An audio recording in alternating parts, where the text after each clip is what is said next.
মুখে লেগে থাকার মতো স্বাদ। অবশ্যই বিশেষ করে তোমাদের কথা দিচ্ছি, সজনে ডাঁটা থাকতে থাকতে এইরকম গ্যাসের আছে কিংবা চুলার আছে পুড়িয়ে একটু ভর্তা বানিয়ে খেয়ে দেখবে। চলে এসেছি প্রতিদিনের মতো নতুন একটা রেসিপি নিয়ে। আপনারা আছেন গ্রামের মেয়ে রানু ইউটিউব চ্যানেল। আমার এই ছোট্ট চ্যানেলে তোমাদের অনেক স্বাগত জানিয়ে আজকে রেসিপি শুরু করছি বন্ধুরা। আজকে আমি এই সজনে ডাঁটা থাকতেই দেখো সজনে ডাঁটা পুড়িয়ে একটা ভর্তা বানাবো বন্ধুরা। তাহলে চলো আজকে রেসিপি শুরু করে দিই ঝটপট। এই সজনে ডাঁটাটা যদি কচি হয় তো ভেতরে শ্বাসটা কম হয়। আমি চুলার মধ্যে দিয়ে দিব এইভাবে, ঘুঁটোটাও দিয়ে দিব সাজিয়ে। এবার আমি আগুন জ্বালিয়ে দেব। সুন্দরভাবে সজনে ডাঁটাটা উল্টে পাল্টে পুড়িয়ে নিব ভালোভাবে। যে দেখো বুঝতেই পারছো তোমরা, নরম হয়েছে, পুড়েছে, গাটা কালো ছিল, জল দিয়ে খুব ভালো করে ধুয়ে নিয়েছি। এইভাবে একটু পুড়িয়ে গ্যাসের আঁচেও পোড়ানো হয়, চুলার আঁচেও হয়। এইভাবে দেখো চামচ দিয়ে আমি ভিতরকার শ্বাসটাকে বের করে নিব। এই যে দেখো ভিতরে যে একটা শ্বাস থাকে, এই শ্বাসটাকে আমি প্রত্যেকটা ডাঁটির সজনে ডাঁটা বের করে নিব। একটা শ্বাসটা বন্ধুরা সবটা বের করে নিয়েছি। আর এই যে দেখো শ্বাসটা অনেকটাই হয়েছে, উনুনে কড়া দিয়েছি, এইখানে দিয়ে দেব ঝাল অনুযায়ী শুকনো লঙ্কা। লঙ্কাটা একটু হালকা করে ভেজে নিয়েছি। এখানে দিয়ে দেব সরিষার তেল।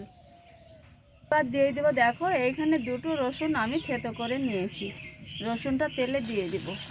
জিরে ফোড়ন খুব ভালো করে ভেজে আমি আলাদা করে এটা সাইডে তুলে নেব। রসুন আর শুকনো লঙ্কা জিরে খুব সুন্দর করে ভেজে নিয়েছি, এটা তেল ছেঁকে তুলে নিতে হবে। পেঁয়াজ কেটে নিয়েছি, পেঁয়াজটাও ভেজে নিব বাকি তেলে। এটাকে গোল্ডেন কালার করে ভেজে নিব বন্ধুরা, একদম মচমচে করে ভেজে নিব। পেঁয়াজটা খুব ভালো করে ভেজে নিয়েছি, একদম সবগুলো খুব ক্রাঞ্চি হয়েছে, ভাজাটা খুব ভালো করে ভেজে নিতে হবে। এইখানে একটু হলুদ দিয়ে দিব। এবার দেখো ভেজে নিয়েছি, পেঁয়াজটা একটা প্লেটে তুলে নেব। শাঁসটা দিয়ে দিব, ভেজে নিব।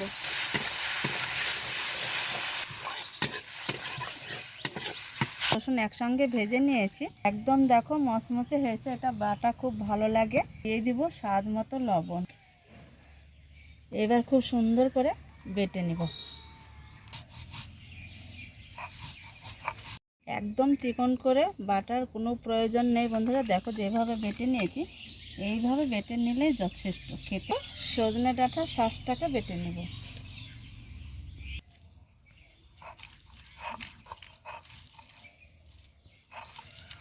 বেটে নিয়েছি, আর এইখানে দেখো একটা ডিম নিয়েছি, এই ডিমটাও সেদ্ধ করে নিয়েছি আগে। ডিমটাকে আমি একটু মেখে নেব, মেখে নিয়েছি। আর এইখানে যে আমি পেঁয়াজের বেরেস্তা তৈরি করে নিয়েছি, এই বেরেস্তা দিয়ে দিব। পেঁয়াজ ডিম আর লঙ্কা বাটা একসঙ্গে আগে মেখে নেব। ডিমের সঙ্গে সব কিছু মশলাটা মেখে নিয়েছি, এবার এই যে সজনে বাটাটা মেখে নেব।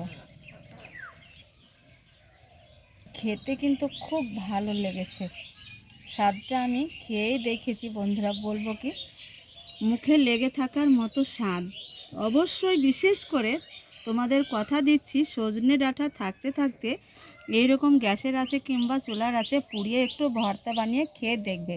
কিংবা তোমরা একটু প্রেসারে দিয়ে সিদ্ধ করে ভেতরকার শ্বাসটা বের করে ভর্তা বানাতে পারো। খুব সহজ সিম্পল রেসিপি। আজকের রেসিপি তোমাদের কেমন লেগেছে? ভালো লাগলে অবশ্যই লাইক কমেন্ট করতে বলবে না, আর ভিডিওটা বন্ধুদেরকে অনেক অনেক করে শেয়ার করবে।